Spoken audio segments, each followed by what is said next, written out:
Couple of things I want to mention here at the top of today's show. The first, make BangTheBook.com your home for all of your sports betting news and information. We've got a ton of great content over there. Game previews, power ratings, situational betting articles, all the sports markets you could imagine. Great stuff from our cast of writers over there. So please check that out before you lock in anything for this weekend. Or if you're still looking for some more information for some of the games that you already bet on to see if you want to play back on those or go ahead and let your bets ride, check out what we have to offer over there at the website. Our matchup data section, chock full of stats and trends, side-by-side comparisons of these teams. We are your one-stop shop for sports betting news and information over at BangTheBook.com. Also, this and every edition of Bang the Book Radio is presented by DSI Sportsbook. If you head on over to DSI, use that promo code BTB and the number 25, you'll get a $25 free bet just for signing up. 100% deposit match bonus for the sportsbook and 100% deposit match bonus for the live casino as well. At BetDSI, it's only a game until you bet it. 2 segments come your way here on this Friday edition of the show. The first, our Westgate SuperContest Selections segment with myself and Wes Reynolds. Sent in all 5 of my plays on Thursday afternoon because I played the Thursday night game. So we'll talk about last week's results and this week's outlook here with Wes Reynolds on our Westgate SuperContest Selections segment. All right, I'm joined now by Wes Reynolds, who's going to hop on for the Super Contest segment here this week and next week. You can find Wes's work on Twitter at Wes Reynolds and the number 1. Wes, how's it going this week, man? Hey, Adam, how are you today? Doing well. Appreciate your time, sir. Thank you for pinch hitting here on the Super Contest segment. I know you're involved in the Super Contest as well, so we'll see how much you want to divulge here in Week 11. But we're going to do the usual thing here with Wes. We're going to talk about how the field did last week, look ahead to the upcoming week, talk about the card overall, and then go through my 5 plays, which, as I mentioned right before the segment here, I did play the Thursday night game, so I've got all 5 of them in for this week. But last week, a disappointing 1-4. I was on the Browns. I was on the Jaguars. Both of those games coin flips that could have gone either way. And Wes, one of the problems with this contest and one of the problems with the NFL overall is that if you want to have a good showing in the Super Contest or in the NFL, you got to run pretty good in those coin flip types of games. Last week I didn't, and now I'm 25-25 on the season. Yeah, I mean, you get a lot of these games where it just comes down to one thing, and then I mean, it's such a swing. I mean, when you're in a contest like this, I mean, it's one thing, you know, when it's your own personal card, but you know, when you get into a contest, I mean, one swing can, you know, take you out of the money or take you out of you know, any type of contention, or even if it's just, you know, going for a personal record, you know, instead of, you know, thinking, well, maybe I'm not gonna get in the money this year, but I can at least post some kind of maybe a percentage goal or a win goal or whatever it is. And you know, a lot of these things really switch on some random plays here. Yeah, for sure. And the biggest thing is, you know, if you go 1-4 on a week in the NFL as opposed to 3-2, you know, obviously that's disappointing. You lose a little over a unit and that type of, or you lose a couple of units and that type of thing. But the gap from 3-2 to 1-4 in a contest like this with 2,748 entrants, it's tough to bounce back from. It's a real gut punch, and I know that's something I've talked with my boss about. His entry 26-23-1 here going into this weekend. The cutoff right now for the money, 30.5 points. So, you know, we're talking about a situation where I could have been 27-23, 3.5 points out of the money. Now I'm 5.5 points out of the money, and it's deflating, and it's a real hard thing to keep coming back from in a contest like this where, you know, there is no margin for error. I mean, the winner of this thing usually 70% or higher, at least 68% or higher. And that makes it real hard to keep, you know, plugging away at this thing week after week. But, you know, with the show here, with the segment, of course, with my own pride on the line, I have no choice but to keep going. So that's what I'm going to do here this week. But last week, overall, the field 44.82%, 5,908 winners, 7,275 losers, 352 pushes. Another week with a push here, 47.9% on the season. But Wes, the gold field last week, 43.05%, now 48.29% for the season. The gold contest has had a lot of problems here 3 of the last 4 weeks. Yeah, because, I mean, I think with the gold contest, and, probably I'm sure you guys have talked about this in previous segments, you're getting, because it is a higher entry fee, so you're probably getting what you would consider to be your sharper bettors. And you're getting guys that probably are going to play more underdogs than they're going to play favorites, at least long term. I mean, it could vary week to week, but I would gather many of those participants in that gold contest, probably have played at least a higher volume of underdogs than they have favorites, and they just haven't done well. I mean, it was pretty even last week.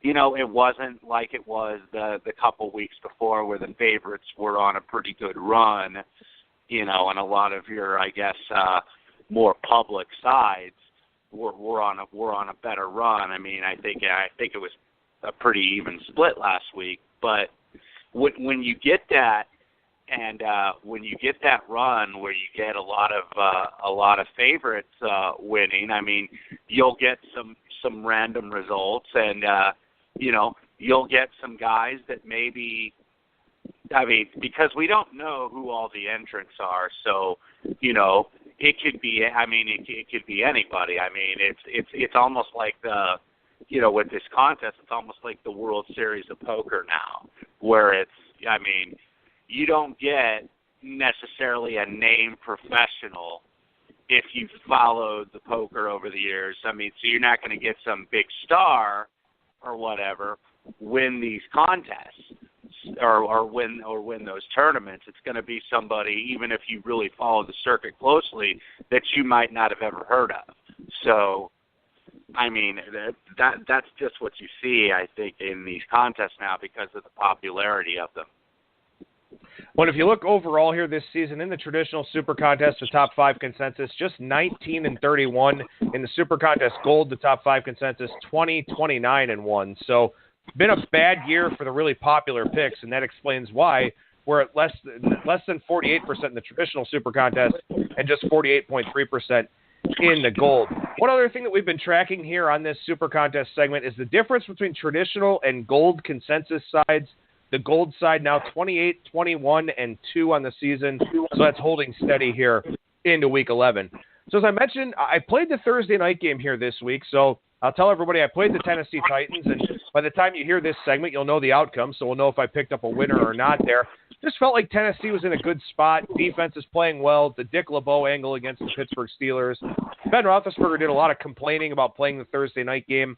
So I figure his team maybe not in the proper mindset. They have a 3-game lead in the division. They have overachieved a little bit, and they haven't been the most efficient offensive team, so it's tough to cover a 7-point number there. So that's why I took Tennessee.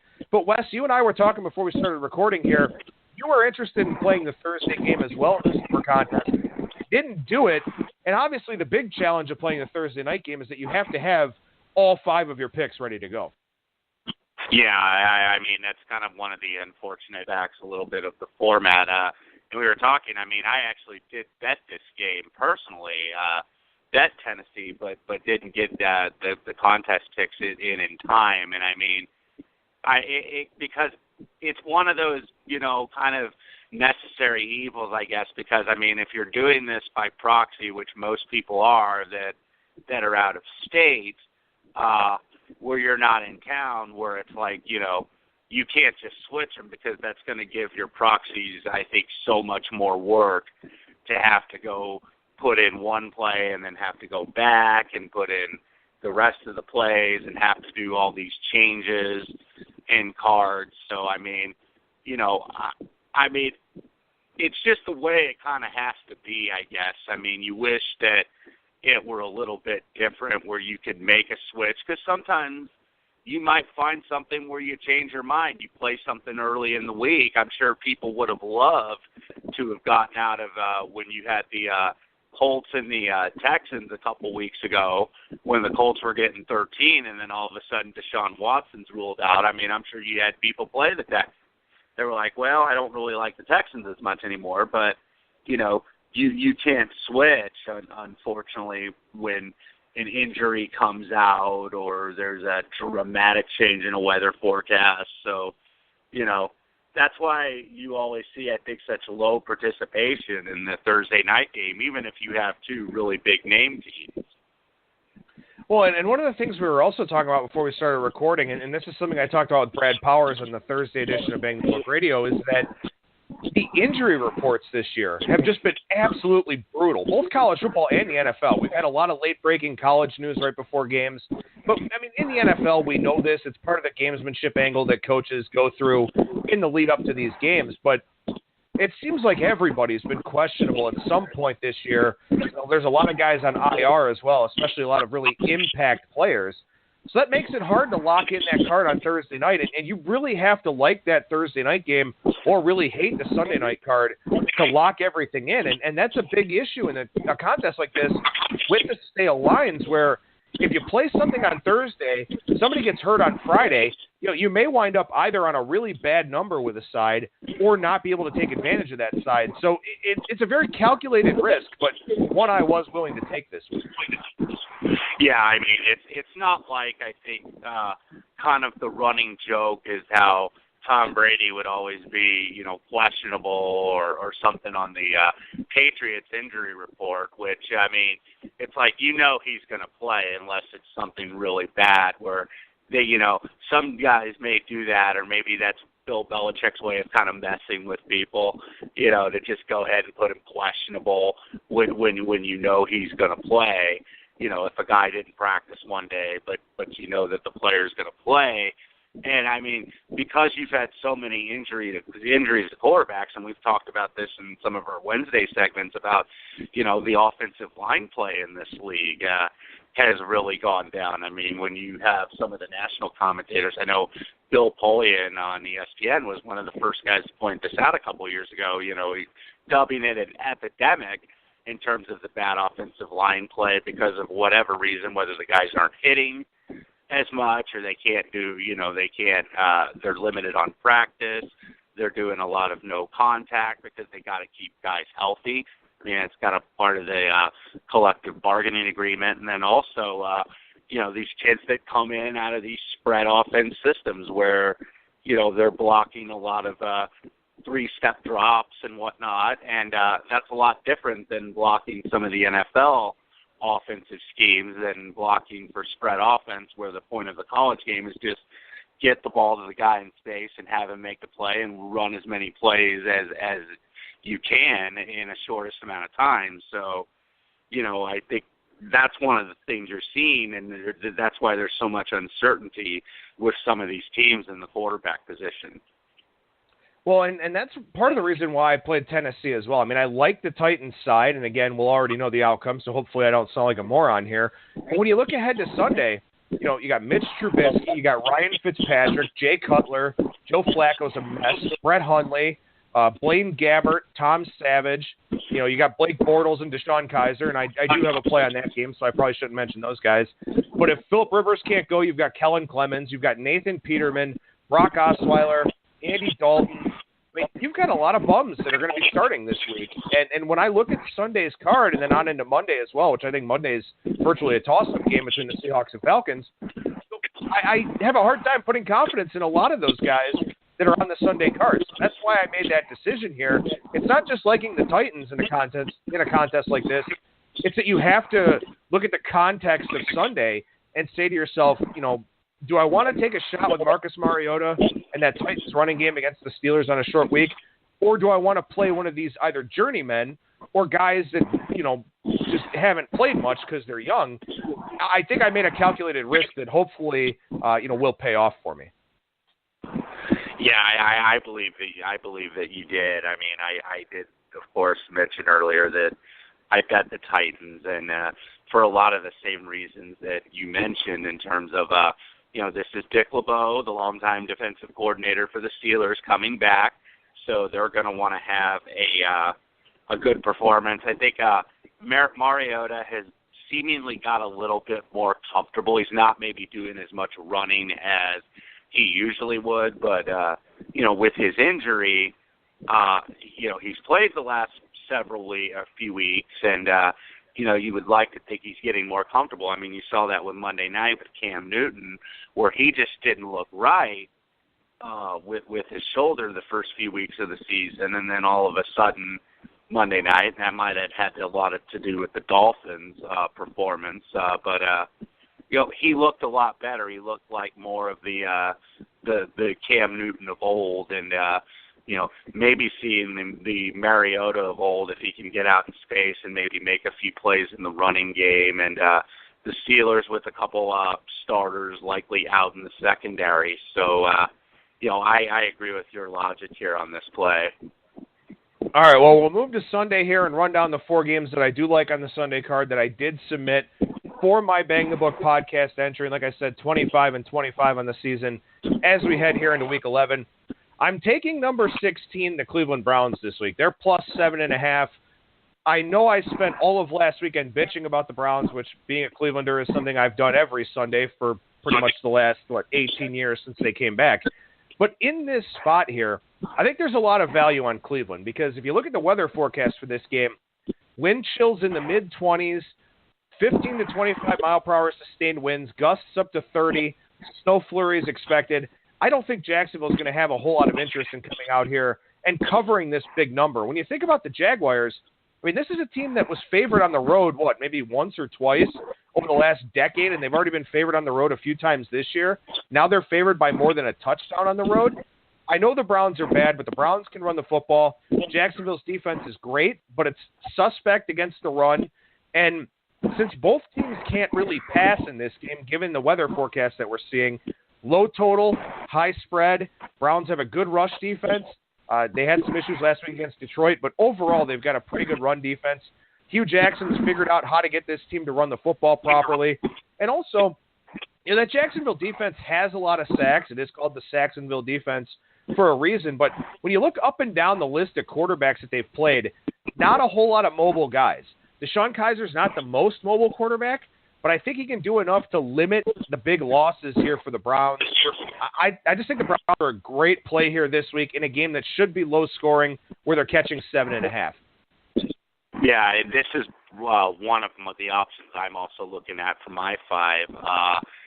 And as many times as the Browns have burned me, and of course they burned me last week, had them against Detroit, which I thought was a game that they should cover, and it wasn't like the Lions were really that impressive.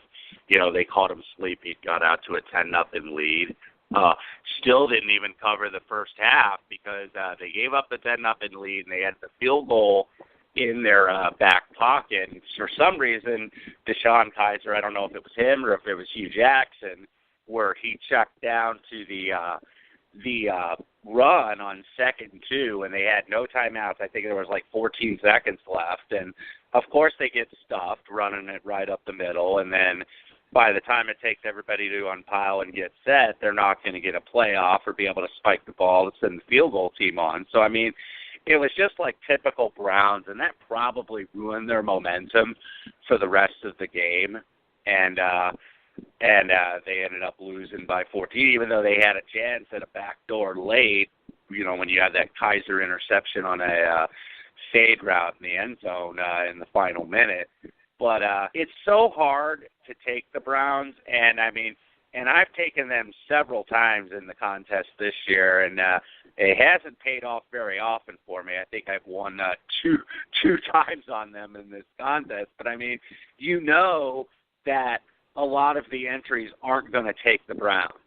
And this isn't something, because you got to try to play a little strategy here. You want to be on some stuff that a lot of other people aren't on.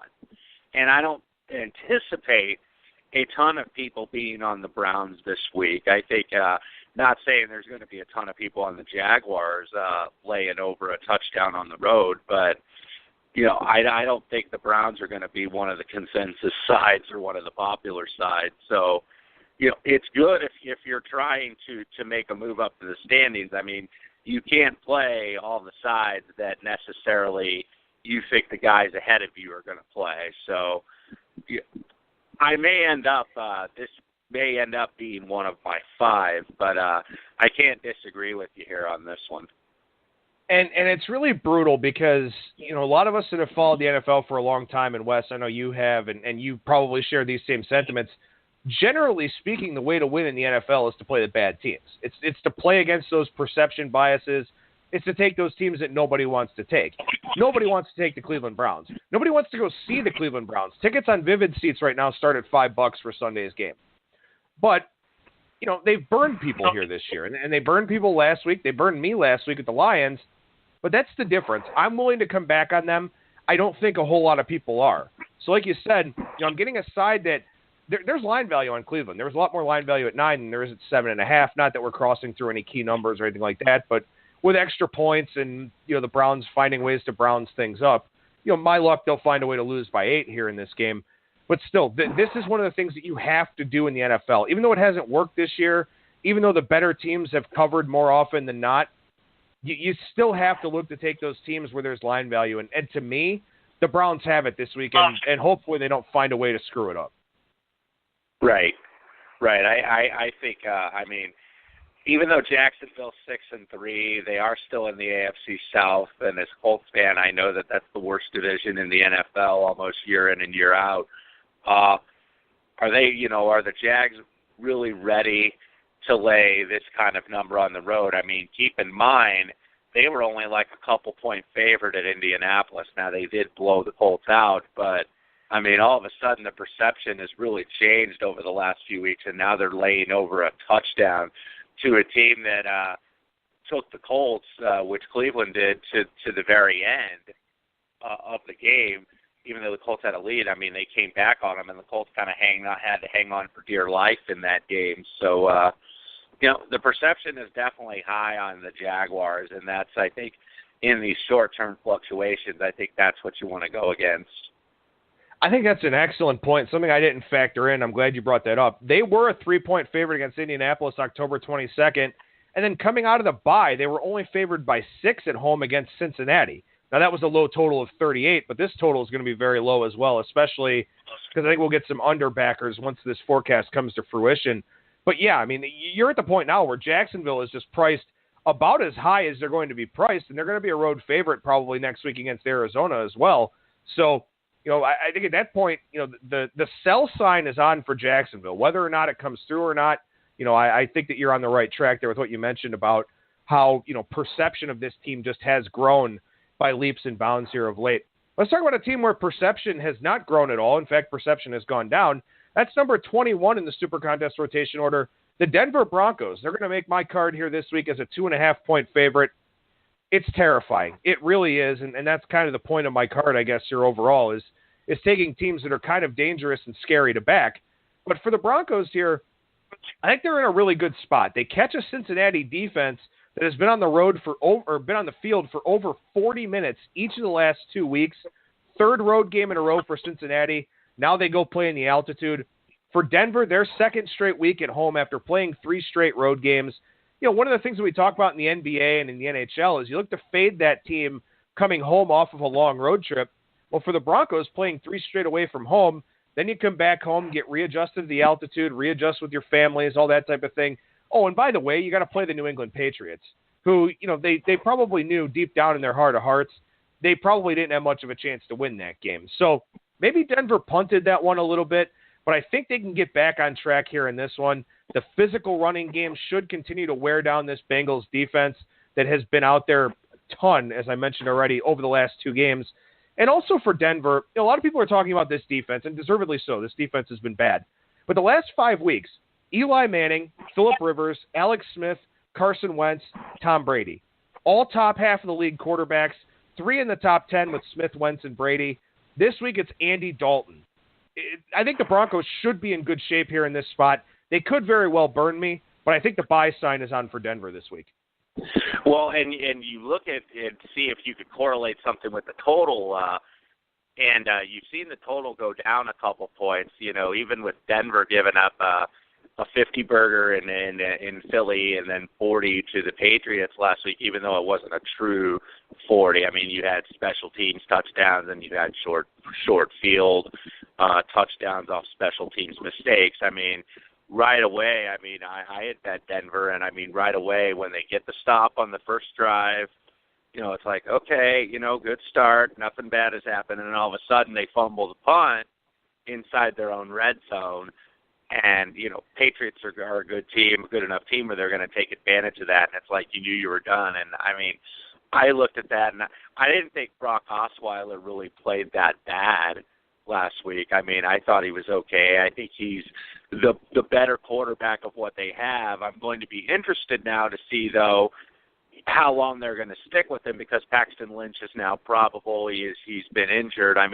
At some point, I think they, when you've traded up to get a guy in the draft, you're going to have to see if he can really play and put him out there. And I don't, that's what kind of made me a little iffy on this game, either side. I'm not necessarily endorsing the Cincinnati side, because with all the defensive injuries they've had, and I think there's a lot of people who think Cincinnati maybe is better than they are, because it's not like they're getting, it's not like the line's 3.5 or 4 here. It's still under 3. So seemingly there's some respect for Cincinnati in the market, or at least more than you would see for a lot of 3 and 6 teams. But probably not one I'm going to use. I don't disagree with your logic in terms of or your rationale in terms of the Broncos. You think that this looks like a team that they should beat. They've kind of played 2 of the better teams in the league back to back. So of course, getting throttled both weeks is going to be, this is a step down in competition.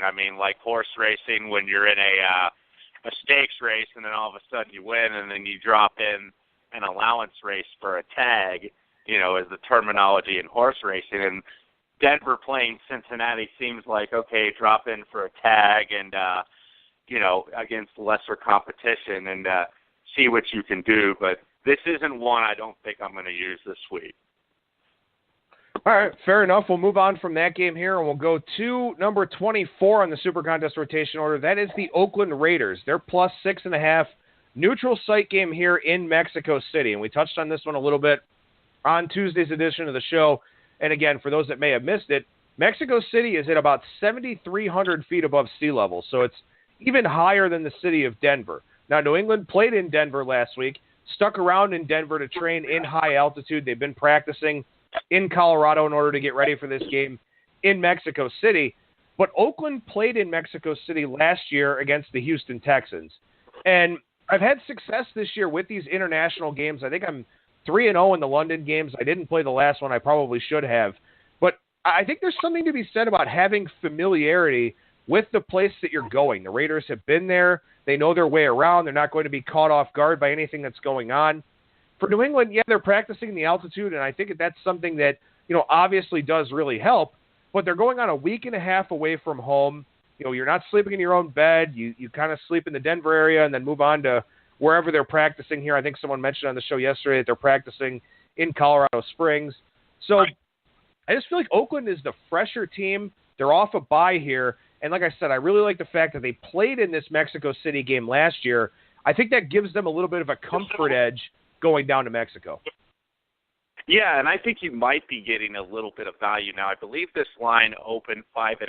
It's now at 7 some places. But I think that's just maybe sharper bettors really early in the week on Monday or Sunday night, Monday throughout the day, kind of getting out ahead because they know people are going to bet the Patriots because, a lot of your casual bettors are going to bet teams and not numbers. They don't care if it's 6.5 or 7. Even if it's 7.5, they're going to lay it because they like the Patriots.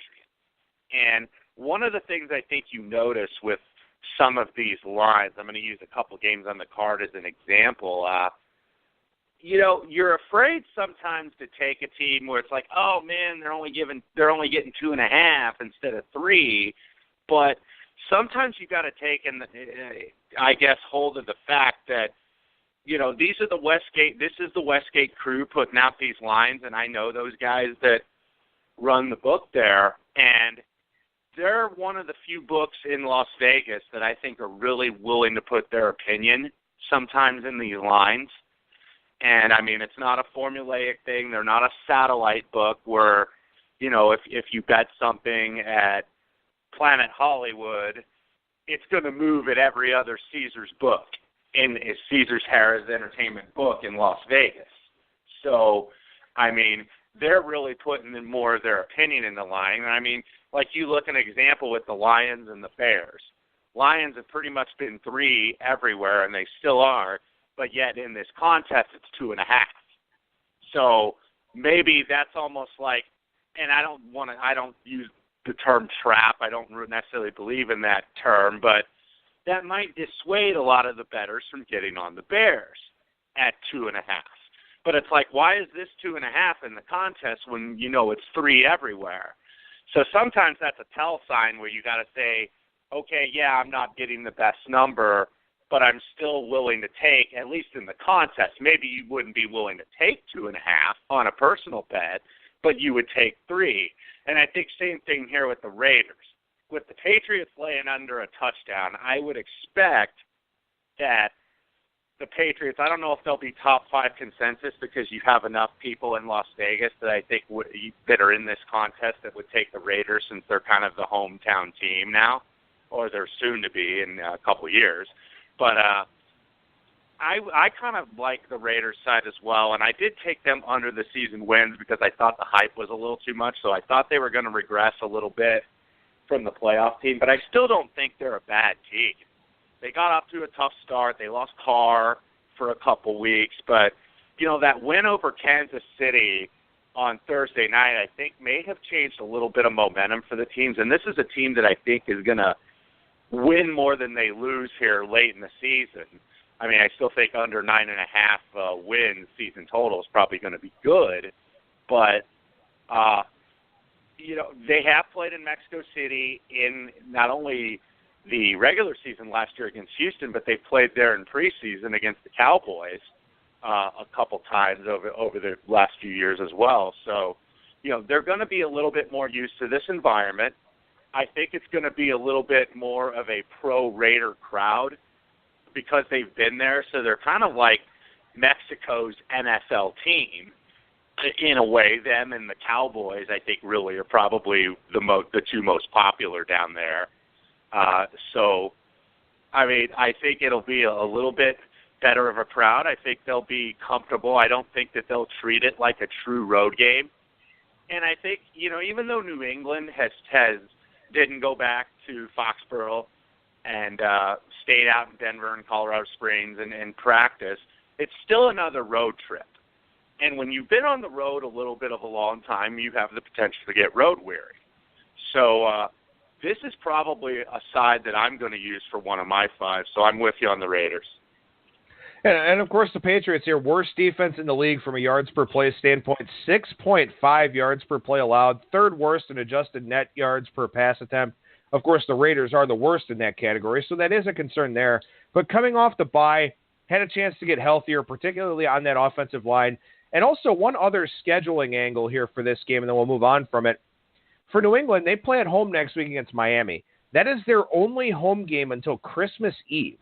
So they play 3 straight road games and then finally come back home. So not a whole lot of time at Foxborough for the Patriots. So I think that's a game that they kind of have circled a little bit. Also a division game. So this one against the Raiders kind of feels like a get in and get out type of game. And, you know, I mean, even Bill Belichick and Tom Brady, I think, are prone to situations like where they just kind of want to get their work in, take care of business, win the game, and then head on home. So I think the Raiders are going to be in pretty good shape here, catching a big number down in Mexico City. One more game on my card here this week. That is number 25, the Philadelphia Eagles. They're a 3.5-point favorite on Sunday Night Football against the Dallas Cowboys. It has been announced as we were recording here that Tyron Smith not going to play for the Cowboys. As far as I know, Sean Lee is going to be out as well. I haven't seen anything to the contrary. And that Cowboys defense, really, really bad without Sean Lee. 6.1 yards per play allowed to the Rams, 5.9 yards per play allowed to the Packers. When they played the Falcons last week, Sean Lee left early in that game. Falcons, after halftime, adjusted. 2 very easy touchdown drives for them. So this Cowboys defense is a big-time worry here against an Eagles team off the bye with a chance to put the division away. I think everything sets up very, very well for Philadelphia in this spot. My only worry about this game, and with submitting my picks so early, is that this number with Tyron Smith out, and then once Sean Lee gets announced out, probably going to go up, and you're going to have people chasing that line value. So this one may be a top 5 consensus play, which is a concern to me. But still, I love the Eagles in this situation. Yeah, I mean, this was one that kind of scared me a little bit in terms of if I wanted to use this or not, because, I mean, you're obviously, I think the line is going to go up too with the Ezekiel Elliott thing, but I think the more concerning injuries are Smith on the offensive line and Sean Lee on the defense. I mean, he's really the quarterback of the defense for the Cowboys, and they are so much better with him in the game and with him healthy than not. You're not obviously getting a huge bargain with the Eagles, even if you end up getting a better line in the Super Contest, because their price is just that high. But, there's been a couple times I've gone against the Eagles where I thought, okay, maybe the line's getting a little out of whack here. I remember I did it with the Monday night game with the Redskins a few weeks ago. And the Eagles just keep finding a way, and it's finally where you just kind of sail in and you say to yourself, okay, I'm not going to try to fade this team or step in front of them anymore. I mean, I may not want to play them per se in the game or on a bet or in the contest, but I don't want to step in front of them either. So I totally get your logic on that, and I think the lines off the buys, the teams off the buys, I think are getting a little bit inflated, but this looks like right now, at least through going through 10 weeks that we've played in the season, I don't know if they're going to be the best team in January or in February for a Super Bowl, but they're the best team. I think they have the best body of work, and it's not just because they have the best record. I mean, I think that they have proven that their body of work right now is probably better than any other team in the league. So I for certain can't argue with it. Yeah, and I was against them against the 49ers and against the Broncos, and I kind of stacked up my case as to why I wasn't a full-fledged believer in the Eagles. Their yards per play gained versus yards per play allowed wasn't a big discrepancy, didn't really support the record that they had. But, at some point, I think I just needed to come around on the Eagles. I mean, this is a team that gets a lot of pressure with its front four. Carson Wentz seems to love this offensive system. They've got more balance here for him this year. I mean, last year the kid led the league in pass attempts, and he admitted that he was pretty much out of gas by week 8 of the season. So they're managing his workload a lot better here this year. They've got good skill position talent around him. They've been able to overcome some offensive line injuries, and with the bye week, they've had a chance to get a little bit healthier and also fix any problems that they've had with their protections. So, I mean, I know I'm paying a stiff price. I'm paying a premium. And you know what? Maybe the Eagles are just the team to do that with, as you mentioned. Yeah, I think so. I mean, I think that they're more the real deal, because I was looking personally at my card, and you look at some of the teams that are just behind on the record, like the Saints. The Redskins are probably going to be one of my plays this week, because I think they've been actually better on the road than they've been in at home in D.C. Because with the Saints, even though their defense has played better and their offense is always going to be good, there's still a little bit of uneasiness where you're maybe not convinced with a team like the Saints at 7-2, or you're maybe not convinced with the Rams or Minnesota, who happen to play each other this week, at 7-2. But I think the two teams that you're probably the most convinced of, even though you're playing against one of them this week, are New England and Philadelphia. And I think those two right now are the two best teams in the league. I don't know if they're the best just so far. You have to go with what results you've seen. But for certain can't argue with the Eagles here. And I think one of the things I thought about Dallas going into the season was maybe they're going to be a better team, but it's not going to show in the win-loss record. And I think being 5-4 and with the potential of being 5-5, that's kind of what you're seeing a little bit this year, because every break kind of went Dallas's way last year, so there was bound to be a little regression, and I think you've kind of seen that a little bit this season. Well, Wes, I appreciate your time pinch hitting here for our Super Contest segment, which is something you'll do here again with us next week. But thank you so much for your time, man. We appreciate it, and we'll talk to you again soon. All right, Adam. Thanks for having me, man.